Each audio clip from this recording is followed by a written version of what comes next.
All right, we ready? Or I'll start before you ask questions. Today was the last day of official fall camp. Tomorrow we'll get in the weight room and lift and start game preparation, moving our focus towards Texas A&M. We have 2 weeks to prepare for that one, so we'll introduce scouts next week. So some of the guys that'll realize they're not going to be on the travel squad and get their heart broken in the first couple days. And then next week, the following week, will be true game week focus. Today we got a bunch of 2s and 3s out here. I thought the offense came out and did a great job. I thought Aiden and threw the ball really well. Shows you what kind of future we've got with him and opportunities we're going to have with those guys. I thought Nick Trujillo had a really good day too. Nick Trujillo's explosive has been going to be really good. We gave up, our freshman secondary obviously gave up a ton of plays, which is a good side for the offense. You didn't see any of the ones out there today. I think we've made progress in this program where they've beaten each other up pretty good for the last 2 weeks. It was an opportunity to see some guys with opportunity to see if we can find some depth, see if there's some bright spots. We'll go upstairs and we'll grade the film, and we'll see which of those guys can help us. But we made some significant progress through this fall camp, which is exciting for Team 125. Dan, you mentioned Aiden. I thought he put balls in good windows. What impressed me most, the throws he put in windows on the move, and I thought great decision, except for the last throw he made.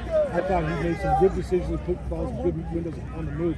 It feels like that's a big improvement from where he was. Significant. Aiden has done a great job in the fall camp period of being able to throw the ball on the run. In recruiting, we're trying to find quarterbacks, obviously, that are athletic. The game of football changed. You don't have your typical drop back passers, and that's what Aiden was quoted as coming out of high school. He's obviously not. He can run, he's athletic, and he makes great decisions, but he's really accurate with the football, even on the run, which for what we do on offense, he's a perfect fit. So we've got 2 true freshmen between Devin and Aiden who are going to compete for years to come. We got to find a way to keep both of them here because only one of them gets to play. So I was really proud of Aiden and what he did today and his opportunity. And that room has got more depth than we've had around here in a long time. I hope we can talk about Dylan being the starter for the next 12 weeks. That hadn't happened around here in a long time, since 2007. So there was great work through the 14 days, and you got to see a bunch of big plays today, which was good for the offense. Talking about that, so going back to last year, during the fall camp scrimmage, the offense struggled heavily, and then just comparing it to this year and just how explosive they were today. How much encouragement does it give for you and give for fans just knowing that you guys have turned the corner offensively? Well, what you've got is you've got the ability to put playmakers on the field in more than one. The last couple of years, Luke Wysong was what we threw to when Jordan Porter was healthy last year. He gave a different dynamic. Well, now you've got multiple guys in the backfield. You've got 5 or 6 receivers between Jeremiah, Luke, DJ, Caleb, Deuce. Those guys are fast and explosive, so you can't just eliminate one because the other ones will kill you, and we haven't had that. The most important thing is those 5 guys up front have really solidified themselves in who they are. Now, Tito was the only one of the starting 5 that took reps today. He took reps at center because we're trying to figure out who the best backup center is behind CJ. CJ's done a great job. Because it doesn't matter what those skill guys are if the guys up front aren't good enough. And I think the guys up front that we have are good enough, which we haven't had around here also. So that's a big positive on that side. Defensively, I think our top 15 are really solid. We need to find 4 or 5 more so that if we lose somebody, we have an opportunity to not have a big gap in that. I think we're pretty strong in the secondary once we get Aaron Smith and DeArco Perkins McAllister back. Up front, we're significantly more talented than we've been. I thought Destin Gaynor did some really nice things today. They had a hard time blocking him. Obviously, our freshman DBs have a long way to go. Freshman DBs and walk-ons have a long way to go to be able to contribute, but they got opportunities. And if you can find one of those guys that gives you an opportunity with some special team depth or something, it just makes your football team better.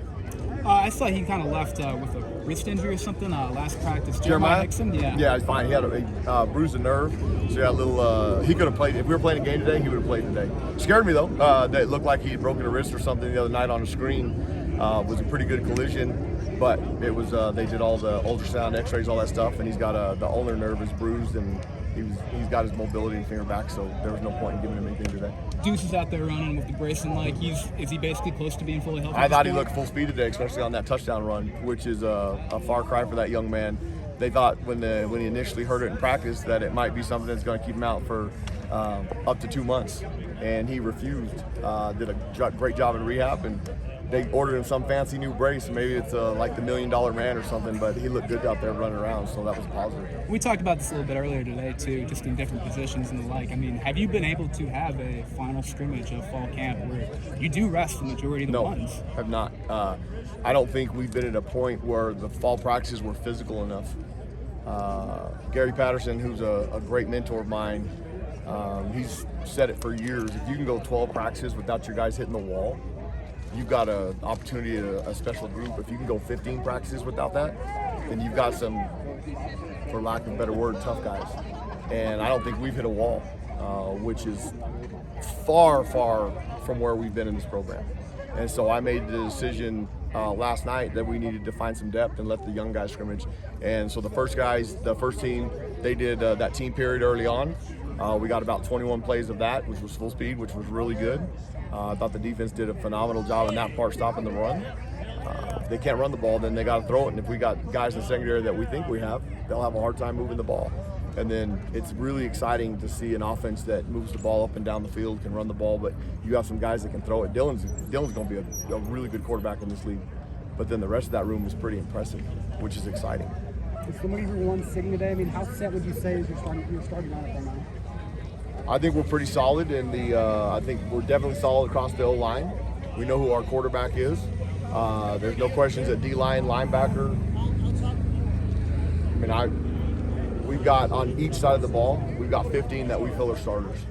And then the depth is where the next 7 in those areas is where we need to go. Like on the offensive line, I think we have 8 that can play, that we are really solid can play. And then you have to move, if something happens to the center, you move Tito inside and you move some pieces around.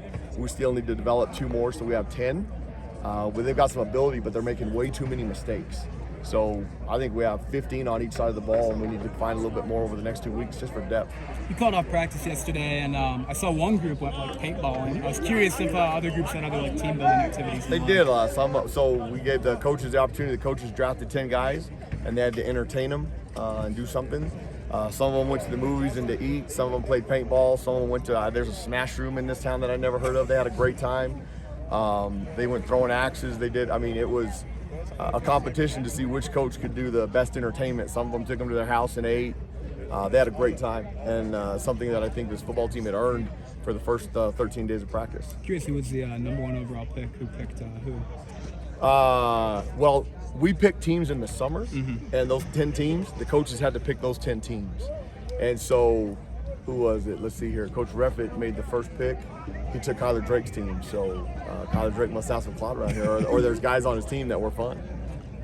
Coach, when you get to this point of fall camp, you mentioned, there's team bonding going on, and you guys are out here just putting in work in the field every day. What is the theme going into the next few weeks when the season just kicks off? Well, now, you break it up into quarters. The first quarter is the fall camp. We're done with that. We're moving on to the second quarter, which is preparation for game 1, and then we have 4 quarters within the season of 3 games each.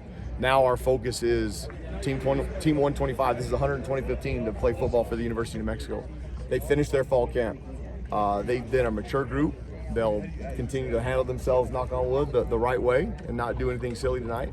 And then now we focus towards Texas A&M for the next 2 weeks. They're a very, very talented football team, and they're being told by everybody in the country how they're the most underachieving team in this world. So they're going to have a mission to come out and score 100 points on us.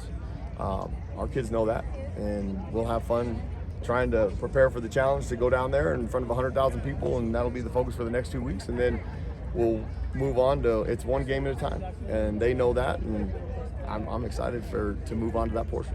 I kind of badgered you about quarterbacks as of late, but I mean, going into this week where you're going to be really working on game prepping and game focus and all that, are you looking to just have that 2 spot, that backup spot kind of locked in for that week? I think you're going to see the name Orr. I think both DC and Devin have earned the opportunity. They both bring a couple different tangibles, but they ran the offense, and you don't have to change the offense. Obviously, Devin is very, very athletic, probably a little bit more athletic than DC. They both throw the ball really, really well. So depending on what the game situation is, who we're playing, what we're doing, would depend on which quarterback gets that opportunity right now. And then if one of them separates themselves at that point, that's what it'd be. But I think they've earned the opportunity to both be considered the backup. because there's not a big drop off, and there's not a big drop off from Dylan to those two.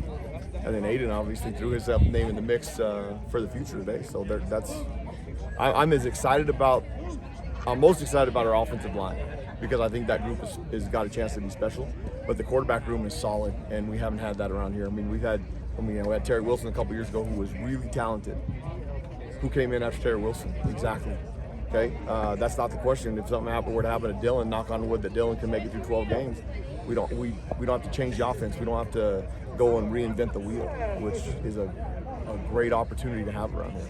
What other positions can we anticipate seeing on the depth chart? It doesn't seem like they go that way with Probably the offensive not. line. Nope. I think that you've got the starters all the way across the board, and then we'll have some mixed backups in there all the way across the secondary. The only one on defense would be our middle linebacker, Alec Marenko and Ray Luatele.